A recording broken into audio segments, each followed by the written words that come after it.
Does Ruben Amorim have anything left to defend himself with? Stay with the club for another 20 years? I'm afraid that's unlikely. The wave of calls for Manchester United to immediately sack Amorim is spreading and shows no sign of stopping. Now it's up to the Manchester United board. The 3-0 defeat at the Etihad is no longer just a heavy loss. It reflects a spiritless performance and a Manchester United side that seems almost beyond change as long as Ruben Amorim remains in charge.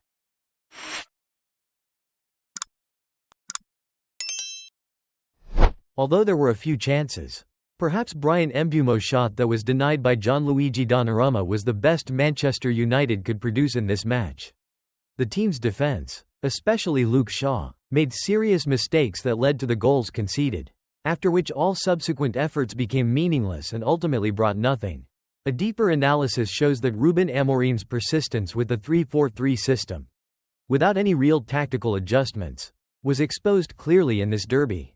Despite new signings in the transfer window, Manchester United's lineup still lacks cohesion and creativity in attack, while the defense remains as poor as ever. In their first 4 Premier League matches, they have already conceded 7 goals. This highlights Amorim's inefficiency in both tactical implementation and his inability to adapt to real match situations. Even with 56% possession and 489 passes, more than Manchester City, United still could not change the outcome. Amorim's helplessness was most evident in the team's constant aimless crosses into the box. With no real connection or creativity, what could they possibly expect when Benjamin Sesko was almost completely neutralized by City's rock-solid defense? Not only did this waste potential opportunities, but it also made United predictable and easy to counter. While other teams seek diverse and flexible attacking schemes, United under Amorim keep recycling the same stale approaches without any improvement. Conceding a goal in the first half, fans hoped Amorim would inspire a new face for the Red Devils after the break. But that hope turned out to be nothing more than a dream. Amorim's inability to make timely adjustments when facing difficulties, along with his shortcomings in tactical flexibility, has cost the team the ability to react effectively in crucial moments. In modern football, mere ball possession and passing back and forth bring nothing of real value to a team. Ruben Amorim is now under mounting pressure, and calling this a red alert would not be an exaggeration. After the 3-0 defeat to Manchester City, Amorim made strong statements in the press conference, reaffirming his commitment to Manchester United and to his coaching philosophy. "I will do everything I can for Man United. This is my message to the fans. I am enduring more than they realize." At the same time, Amorim insisted, "I will not change my philosophy. If Ineos want change, then they have to change the manager." Under heavy pressure from both supporters and the media, Amorim has remained firm in defending his philosophy. He emphasized that if the board wanted change, it would have to be a change of manager, not of his principles. However, with the current situation, the question is whether Manchester United's hierarchy will continue to show patience with Amorim or make immediate changes. In the summer of 2025, the club demonstrated strong commitment to him by spending nearly £200 million to rebuild the squad. Key signings included Matheus Cunha, £62.5 million. Bryan Mbeumo, £71 million. Benjamin Sesko, £66.3 million. And goalkeeper Sen Lammens, £18.1 million. However, despite the heavy investment, the results on the pitch have not matched expectations. The 3-2 victory over Burnley offered a glimmer of hope for Manchester United and gave Ruben Amorim a temporary lifeline to hold onto his job. That hope, however, quickly faded after the crushing defeat to Manchester City. The stunned and disheartened expression of Sir Jim Ratcliffe after the match clearly reflected his disappointment with the current state of the team.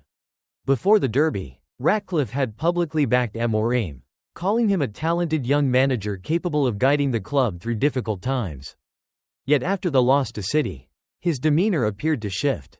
The weary look and empty stare said it all, revealing deep frustration with the team's performance and perhaps signaling that Amorim's managerial seat is now under serious threat. English media outlets, including The Times and Top Sport, have reported on the possibility of Amorim being sacked if results don't improve in September. Former United defender Jamie Carragher also weighed in, stating that Amorim must deliver a strong response soon, or risk being dismissed before the month is over.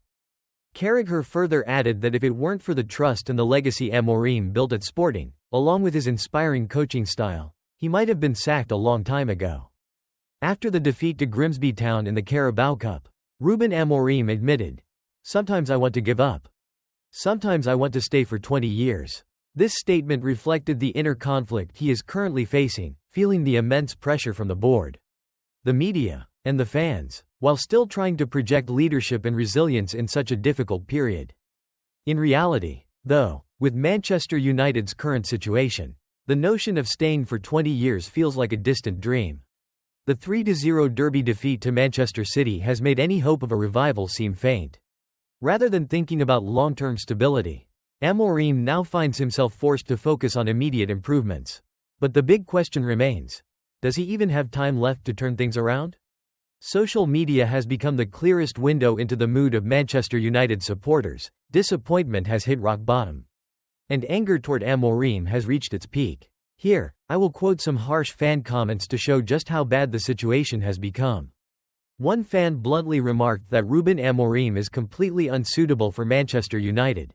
This experiment is over. Too many red flags. Nothing left to save for them. Continuing to trust a manager who refuses to change or adapt to reality is seen as a grave mistake. In addition, many fans simply cannot understand Amorim's tactical decisions, such as deploying players in unsuitable positions and neglecting the crucial role of the midfield. One user wrote, "Amorim is crazy. There's no reason to justify playing players out of position and neglecting the midfield. It's hard to believe he was once a midfielder who played for the national team." They see strangeness and irrationality in Amorim's tactical approach, which has left the team disorganized and lifeless. Another major source of criticism is the poor management of Manchester United's leadership, especially Ineos, who have continued to back Amorim despite disastrous results. Some fans have gone as far as to call Ruben Amorim a fraud and a manipulator. I could forgive Ineos for the controversial signing of Erik ten Hag, but allowing this man to remain as manager until the next match is all the incompetence we need to see. It is undeniable that keeping Amorim in charge has become a huge challenge for Manchester United, not only for the supporters but also for the club's future. If the board fails to act quickly, this anger will not subside but could instead erupt into a full-blown crisis, damaging the image and reputation of one of the world's biggest clubs. Looking back, this is not simply a conflict between a manager and his team. It points to deeper flaws in Manchester United's long-term development strategy. The repeated cycle of managerial changes and shifts in tactical authority has only led to poor decisions, instability, and a lack of direction. Though opportunities to fix things still exist, the anger among fans has already reached an uncontrollable level. Consecutive defeats, especially the humiliating loss to Manchester City, have raised serious questions about Amorim's leadership and the glaring holes in the club's strategy. For a club with Manchester United's tradition and prestige, continued failure is not an option. Clearly, Amorim's future at Old Trafford may be nearing its end.